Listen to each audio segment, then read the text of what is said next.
Hi everyone, welcome back to my channel On The Move with Linda. You are with me, Linda O'Carroll, and you know the drill, eh? First things first, please subscribe. The red button below is literally waiting for you to press. Over the couple of weeks, by the way, I've been sharing with you videos about insights, perspectives, about food, culture, and today I thought it would be good to really talk about adulting. Life is hard. COVID-19 has really heightened and intensified some of the challenges we have been facing. And I thought, why not bring in someone to share with me in this conversation? And I am so happy to have Charles Murunga with me today. Karibu sana. Thank you. He's chilled, eh? This is a informal conversation, and we're just going to have a chat about life, talk about business, and how will life look 5-10 years from now. So Charles, karibu sana to the channel. Thank you. Yes, and maybe tell us more about yourself. Who is Charles? Wow. Yeah. Charles is an adult of middle age. Yes, Yeah. Accountant by profession. I think I've done that for the last 10 years in formal employment. Yeah. And then another 10 years or so in business. Okay. And family of 3, one wife. And One wife. I like that statement. yes, and many friends. Okay. Yeah. So Yeah. I think And that's hopefully what I've added to the friends network as well. yeah, certainly. I'm in my 30s, and growing up in a generation or in a time where there's so much pressure that we face every single day. But then social media adds to the challenges. It's really, when you wake up in the morning, you're seeing, oh my gosh, someone has posted waking up someplace. This is the kind of food I'm eating. I have traveled. These are the adventures. And you're looking at yourself, you're like, I'm not there yet. It makes one feel that they need to be in a rat race and fast forward their life journey. I don't know what your take is taking into perspective of you have definitely gone through some of the challenges that we face, and you can even perhaps see it with your kids.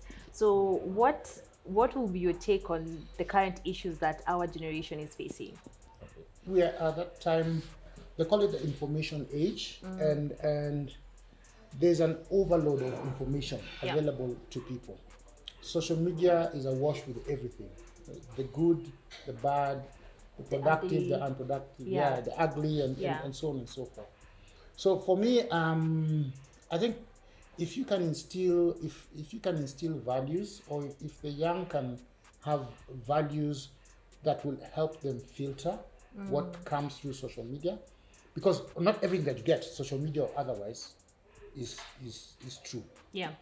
So you need to be then wise enough or have a way of filtering and say, this is good, this is not good. This is for me, this is not for me. Yeah. Yeah. This is for a Kenyan setting, this is not for a Kenyan setting. Yeah. Yeah. Not everything that you get from there is the truth, the gospel truth. Yeah. Yeah, very important. Yeah. And that's where many people go wrong, because they want to lift directly from what they get and copy and apply. Yeah. But it just doesn't work that way. Yeah, and I also think, just to add to what you're saying, I have friends who say, whenever they post, the number of followers, the number of likes actually drives them to want to post more often than not.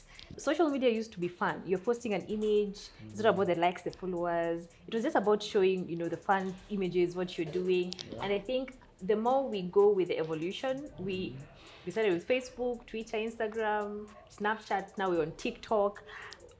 What are some of those values that a young person can habitually start doing so that they can be able to have a more fulfilling life away from social media? Even before we go to the values, yeah? I'll probably just take you a little bit back. The thing you talk about called likes triggers some kind of chemical reaction in your brain, to the extent that it's the same way when you maybe smoke, or drink, you get a kind of high. A high. The likes actually do that. The more likes they get, the more raved up they get. Yeah. Corporates have commercialized likes through advertising, through creating awareness for products, so that people now drive not just through that chemical reaction that gives you a good high, but also through the commercial value of having so many followers or so many, views. Yeah. So then it becomes, it's a two-pronged thing that people are starting to fight just about anything to get enough likes. Yeah. Now, in terms of values, let's just start with the 10 Commandments. I don't know how many youth know the 10 Commandments. Can say them. Do not steal, do not covet, all those. Yeah. If you can just follow those 10 Commandments, Life will be a little bit less difficult. Yes. Yeah. Yeah. Yeah. And there was some logic behind them coming up. Yes, it's spiritual and everything, but it's a foundation of society. Yeah. Yeah. The things in those 10 Commandments are virtually what all our laws try to emulate. Yeah. They were put on a tablet and given to Moses. Yeah. Yeah. So if you could just follow those 10 Commandments, Yeah. in terms of values, in terms of a filter, yeah. That's actually true. Like, do not covet your neighbor's property. So when you see someone posting about, oh my gosh, I have traveled. It's as simple as that, yeah. Be content with what you have and where you are in life. Yeah. That's a good one. So follow the 10 Commandments. Follow the 10 Commandments. We need to refresh ourselves on the 10 Commandments. That's a good one. And now that we're talking about the aspect of corporates capitalizing on social media, it takes me into the issues of e-commerce. The International Labour Organization, the ILO, it's stating that 1 in 6 young people is no longer in work because of COVID-19. That means the space of e-commerce becomes very lucrative for young people, and especially that we are online. So what tips do you have for people who want to either start a business or are already in business in the e-commerce space? Let me describe something. What is commerce? I did Bachelor of Commerce, so I know. Okay. Commerce is trade and aids to trade. Okay. Now, put the E there. Electronic commerce. Electronic trade and electronic aids to trade. What is trade? Trade is buying and selling goods and services. Yeah. Yeah? Yeah. Aids to trade. What is that? Advertising, marketing, supply chain, logistics, all that stuff. Yeah. So yes, with COVID, people have gone more online. The use of the internet has become more prevalent.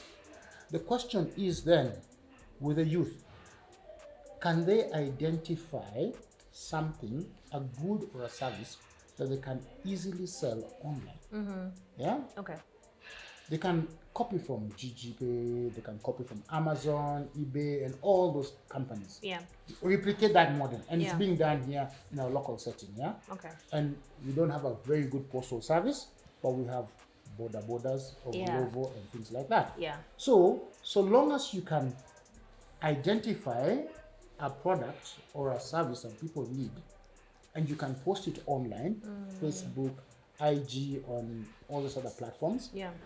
And connect with your buyer and close a deal and deliver and collect your money. Yeah. That is your trade. Yeah. And then obviously you're using the platform IG as an aid to aid your trade.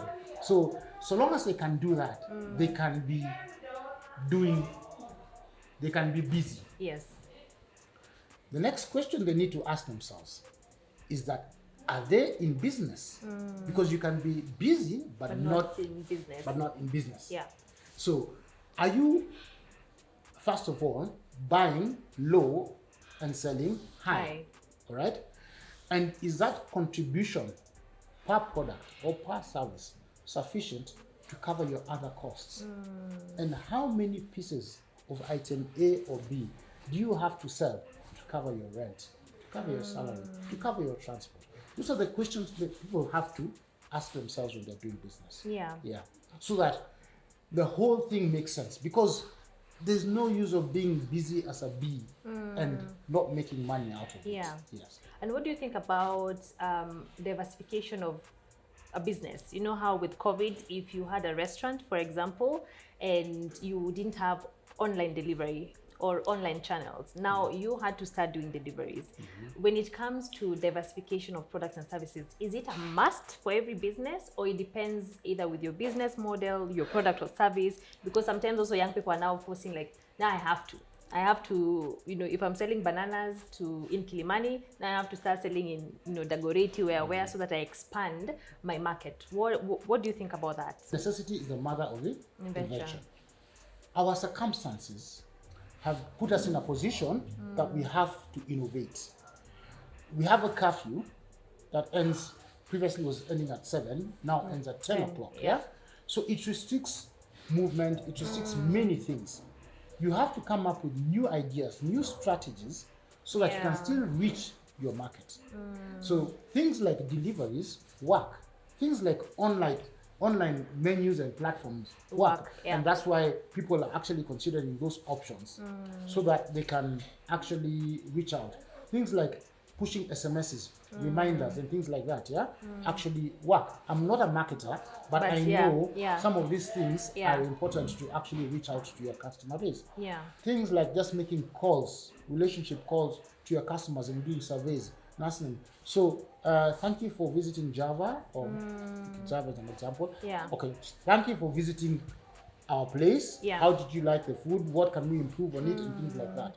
And so on and so forth. And then you improve it and give the feedback and continue growing and growing and growing. The big corporates have mastered that. And that's how they actually manage to edge out the smaller businesses. They don't see value in these other aids to trade. Yes. What about the creative industry? The MCs, the musicians, the DJs, who have really been affected? Wow, I've seen them coming up very innovative things. Now, I love soul, and therefore I found DJs. Soul music, yes. I've seen DJs actually doing mixes and putting them on cloud platforms where you can download for a fee. So people have come up with ideas of such kind of mixes, because before we used to have mixed tapes, but now we want to have our music on a flash disk or on a cloud platform that you can subscribe to. So they have come up with those innovative kind of ideas to stay relevant. And sometimes they host DJ parties or DJ mixes, and you find DJ Pinye and the rest of the guys, DJ Ben, all coming and mixing it out and giving you a session for a period of time. And it's quite interesting and innovative, because now they remain relevant. COVID is only here for the moment. Once COVID is over, then what next? And that's true. We need to continue. And the what next leads me to the next question of what does the future of work look to you 5-10 years from now, taking into consideration just the other day we celebrated World Youth Skills Day, and it was all about how do we reimagine engaging the young people in terms of their skills, their talents and capabilities post COVID-19. So looking at the future of work and the fourth industrial revolution, we have artificial intelligence, we have these big words. we love saying it's big cryptocurrency, how can you enlighten us about where that future is heading to and how it might possibly look like?